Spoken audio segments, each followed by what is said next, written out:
Sabi nga nung isang bata, sino nagsabing ito ay salita ng Diyos? Sino nagbanggit? Ang salita ng Diyos.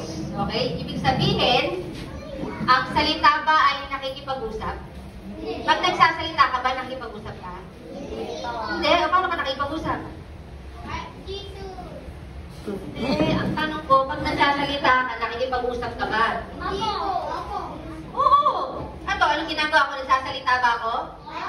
Nakikipag-usap ba ako sa inyo? Oo, yun.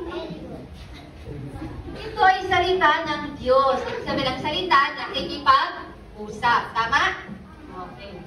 Kung kayo ay nagpe-pray, nakikipag-usap kayo sa Panginoon, paano makikipag-usap ang Panginoon sa atin? Paano? Paano nakikipag-usap ang Panginoon sa atin? Paano? Ayun, saan? Bible. Bakit? Dahil ang Bible ay? Ayun! Diba? Kunin niyo po ang pangalan nito. Ilista. Ano pangalan mo?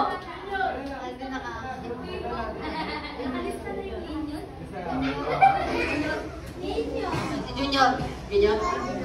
Si Junior po meron po itong regalo bukas. Kasi naintindihan niya ang salita ng Diyos. Dito nakikipag-usap ang ating Panginoon. Sino sa inyo yung nakikipag-usap lang? Kayo lang yung nagsasalita. Kayo lang yung nagpe-pray. Pero ang Panginoon, hindi kayo nakakausap. Sino yung nagpe-pray lang, hindi nagbabasa ng Bible? Oh, nagpe-pray. Sino naman yung nagbabasa ng Bible? Talaga. Very good. Pag binabasa niyo yung Bible, kinakausap kayo ng Diyos. Okay? Kung gusto niyong kausapin kayo ng Diyos, anong gagawin niyo? Binabasa ng Bible. O kanina, napag-aralan niyo ang nutrition. Ang turo ni Ma'am Claire. Tama po? Nutrition. Para tayo ay maging malusog, anong gagawin natin? Kumain ng vegetables. Ano pa? Gulay. Ano pa? Salangina. Prutas. Ano pa? Carrots. Para maging healthy, kailangan kumain ka ng healthy foods. Diba? Anong iinumin mo?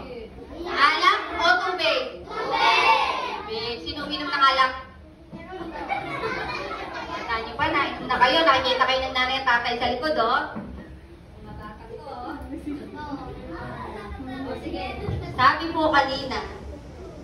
Sabi kanina ni Kuya Noel, nakilala niyo si Kuya Noel?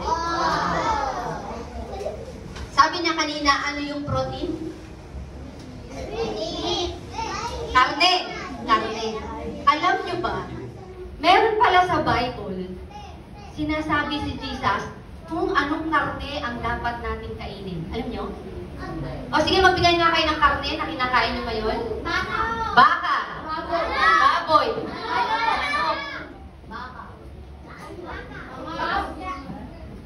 O yan, yun lang na sikat. Bayo? So, baka, manok, baboy. Yan yung sikat. Okay? Eto, sasabihin ko sa inyo. Meron palang sinabi si Jesus kung ano yung karne na dapat natin kainin. Alam niyo ba? Yan mo, sige. Lahat? Babasahin nyo sa Levitico 11. Yan, 11 ha. Ito. Papabasa ko. Sino marunong na magbasa sa inyo? Yes po, ito po.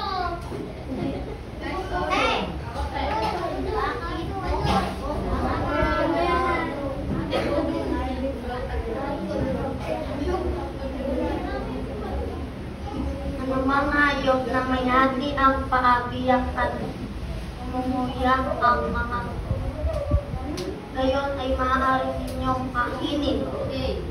Ano daw? Ano mang hayop na hati ang paa at mumuya, ang mga gayon ay maaari niyong kainin. Tingnan natin ngayon yung baka. Yung baka ba ay hati ang paa? Oo! Hati ang paa ng baka. Hindi niyo nakita? Ito yung gano'n yun, yung paa niya. Ate, Ngumunguya ba yung baka? Opo. Ibig sabihin, pwede siyang kainin? Pwede, kasi yun ang sinabi ni Jesus. Ngayon, ano bang sunod na karne? Baboy. Ang baboy ba, baak ang paa? Kumakain ba kayo ng baboy? Ang baboy ba, baak ang paa? Opo. Ngumunguya ba? Ngumunguya ang baboy? Ano ba kumain ng baboy? Sabsab. Ganito kumain ng baboy? Ano kumain? Paano kumain ng baka? Di ba ganito? Kaya ganon? Ngumunguya, di ba? Paano ngumunguya? Kasi nga, nguya nga kayo, nguya. Ayan, para kayong baka. O ngayon, paano ang baboy? Ibig sabihin, hindi ngumunguya yung baboy, pwede kainin?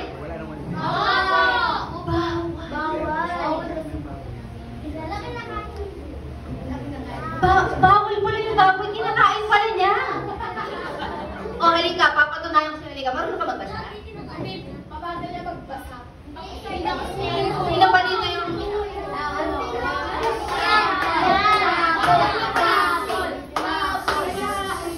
sinong may marunong pa magbasa? O sige, ayaw nyo. Ako na. Sabi, gusto ko kasing makita nyo ikaw, para makita mo. Tatandaan ka ni Kuya Noel, bibigyan ka ng reward. Leviticus, tandaan nyo ha? Leviticus 11:7. Okay? Leviticus 11:7. Alam niyo yung 7-11? Balik na rin nyo ha? 11:7. Okay, Leviticus. Basa.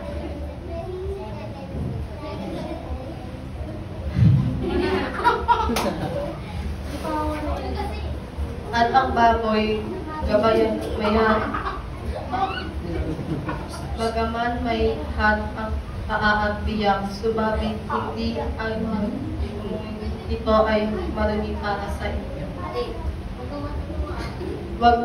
Wag ninyo kakamin ang pagdilang lalaman at wag ninyo ihipunin ang kanilang mga mangkay. Ang mga iyon ay marami para sa inyo.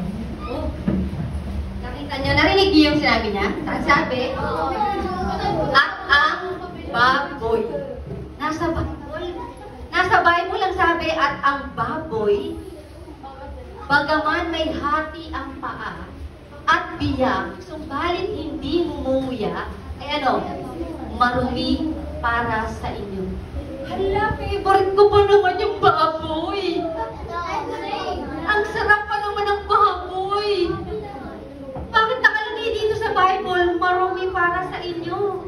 At huwag ninyong kakainin ang kanilang laman.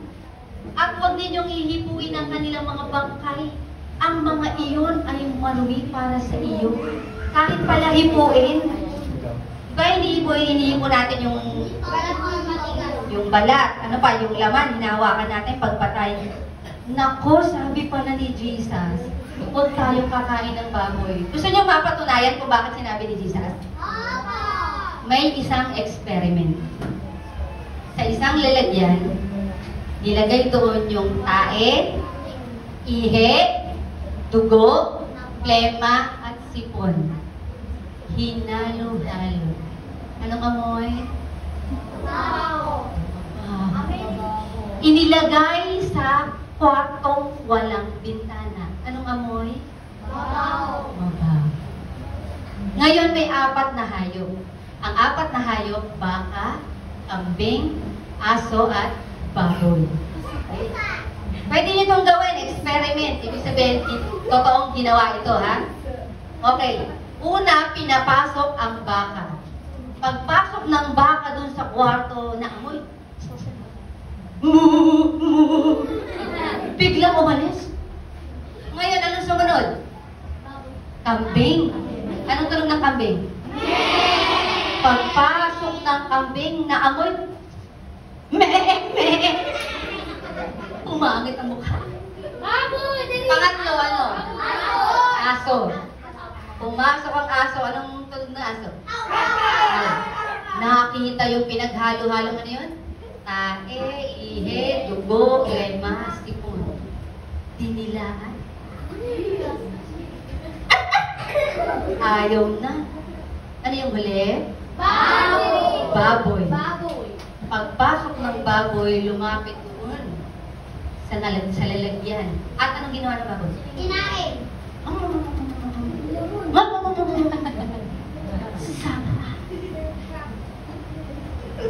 Hala! Ang baboy pala kumakain ng tae, ihi, dugo, plema, sipon. Ibig sabihin, pag kinain natin yung baboy, parang kumain na rin tayo ng alin? Tae, ihi, dugo, plema, sipon. O, sino may sipon ngayon? Kainin nyo na lang. Nakatipid pa kayo. Ganun pala. Tapos eto pa. Merong isang okasyon sa bundok. Meron pang kwento. Totoo yung nangyari, pwede niyong gawin. Pwede niyong gawin. May baboy ba dito? May baboy dito, gawin niyo yun. Eto pa, isa pang kwento. Sa bundok, alam niyo yung mga buhok nila ay kulot-kulot. Yung kulot-kulot na, ang tawag sa kanila, agta. Agta. Tapos manitim, kulot. Ganun ang mga tao doon sa bundok. Ang lugar na yun ay Palanan. Nung nagpunta kami doon, yung isang lalaki, ang sabi niya, nung kumain sila ng baboy, parang ang sama sa tiyan. Kumain sila ng baboy, tapos parang hindi maganda yung ano. Ang ginawa nila, binaak nila yung tiyan. Iniwan nila yung tiyan ng baboy. Pagkita nila, ang daming buhok. Buhok ng agta, tsaka buto-buto ng agta. Ibig sabihin, yung baboy kumakain ng sao. Kung tayo kumakain ng baboy, para na rin tayong kumakain ng tao. O kainin nyo na lang yung katabi nyo. Ganun pala! Ganun pala! Kaya itong lalaking ito, simula nung nakita niya na gano'n ang kinakain ng baboy, hindi na siya kumain ng baboy kahit pilitin pa siya ng kahit sino. At ang maganda pa nun, sinabi pala ni Jesus nun. Nasa Bible pala yun. Eh bakit hindi alam ng mga tao na bawal pala yung baboy kinakain? Very good kasi hindi nagbasa ng Bible. Kaya hindi alam. Yung pala, kapag nagbabasa tayo, tayo ay tumatalino. Sinong gusto maging matalino? Alam niyo ako ay teacher ng grade 7. Sinong grade 7 dito? Mag-grade 7. Teacher ako ng grade 7. Ang dami kong kinukwento araw-araw sa mga estudyante ko. Ang sabi ng mga estudyante ko, Teacher, talino mo. Hindi naman. Hindi. Ang sabi ko, hindi ako matalino. Ang matalino ay Panginoon. Dahil lahat ng sinasabi ko ay nasa Bible. Kung gusto mong tumalino, anong gagawin mo? Very good. Magbasa ka ng Bible. Higit pa yan sa mga libro na meron kayo sa school. Alam niyo yung math? Nandito. Sino mahilig sa math? Numbers. O, di ba? Alam niyo yung science? Sino mahilig sa planeta? O, sa mga stars. O, nandito yan sa Bible. Sino mahilig sa English? Nandito rin yung English. Sino mahilig sa Filipino? Nandito rin yung Filipino. Nakakapagtaka, bakit yung mga school, ang dami-dami pang libro? Yung pala, nandito na pala lahat sa Bible. Ito pala ang pinaka-importante. Kaya sabi ko sa mga estudyante ko, kung sino sa inyo ang laging magdadala ng Bible, may bonus points. Sino gusto mataas ang grade? Diba? Gusto nyo? Sila gusto rin, kaya everyday, lagi silang may dalang Bible. At ito na ang pinakamahalagang libro sa kanilang buhay. Kaya kayong mga bata, papalad kayo. Na ngayon, alam nyo na itong libro na to ang pinaka-importanting libro sa lahat ng libro.